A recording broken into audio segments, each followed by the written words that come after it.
Tila sunod-sunod na ang mga hakbang ng China at Amerika para paigtingin ang ugnayan nila sa ating bansa. Paano kaya mababalanse ng Pilipinas ang ugnayan nito sa China at Amerika? At ano kaya ang makukuha natin mula rito, ang The Big Picture? Tatalakayin ng ating resident analyst na si Professor Richard Heydarian. Hindi lang isang simpleng pagbisita ang ginawang pagdaong ng tatlong barkong pagdigma ng China, isang guided missile destroyer at isang frigate sa Davao City ilang araw matapos ang ASEAN Summit dito sa bansa. Masasabing napapanahon ito at napakasimboliko din. Bakit?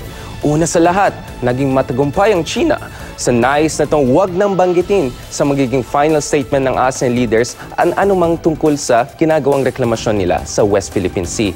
Pangalawa, tumaong ang mga barkong pandigma sa gitna ng patuloy na pagbuti ng ugnayan ng Pilipinas at China na dati na may tension dahil sa agawan ng teritoryo sa West Philippine Sea. At plano pa itong paigtingin sa pamamagitan ng mga joint military exercises sa pagitan ng Pilipinas at China. Balak pa nga raw ni Duterte na sa Sulusi ito gawin, kung saan naroroon ang mga Abu Sayyaf at iba pang grupo na kilalang sumusuporta sa ISIS. Kung pagbabasihan ang mga obserbasyon na ito, lumalabas na para kay Duterte, hindi lang isang potensyal na kalyado ang China pagdating sa investment sa infrastruktura dito sa Pilipinas, kundi isang malakas na kakampi para sugpuin ang terorismo sa bansa.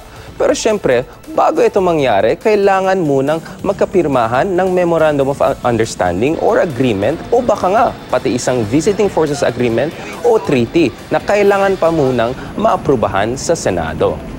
Sa isang iglap, ang itinuturing na pinakamalapit na kalyado ng Amerika na Pilipinas sa Asia, bukas na sa posibilidad na magkaroon ng military cooperation sa China na pinakamahigpit naman na karibal ng Amerika dito sa Asia. Kaya naman tila, napapanahon din ang pag-imbita ni US President Donald Trump kay Duterte na bumisita sa White House. Sa ngayon kasi, naisip na siguro ni Trump na napapabayaan din niya ang mga ugnayan ng Amerika sa mga mas malilit na bansa sa Southeast Asia kumpara sa atensyon na binibigay niya sa Northeast Asia katulad ng China, Japan, dalawang Korea at Taiwan. Bukod dyan, inimbita na rin niya ni Trump ang mga pinuno ng Japan at China sa White House. Kaya laking tuwa ng ASEAN leaders nang kumpirmahin ni Trump kay Duterte ang kanyang pagpunta sa East Asia Summit sa Nobyembre. At tulad nga ng sinabi ng dating Secretary of State na si Hillary Clinton na naging karibal ni Trump sa nakaraan na election, half of diplomacy is showing up at meetings. At sa nangyari ngayon sa Korean Peninsula at South China Sea, mas kailangan ngayon na mapagtibay ng Amerika ang kanyang defense policy dito sa Asia. Masasabi ang pag-imbita ni Trump kay Duterte ay isang napakahalagang hakbang para muling buhay ang isa sa pinakamatagal na alyansa dito sa mundo at para rin mapanatili ang pamumunang ng Amerika sa Asia. Ako si Richard Heydarian para sa News to Go and that's the Big Picture.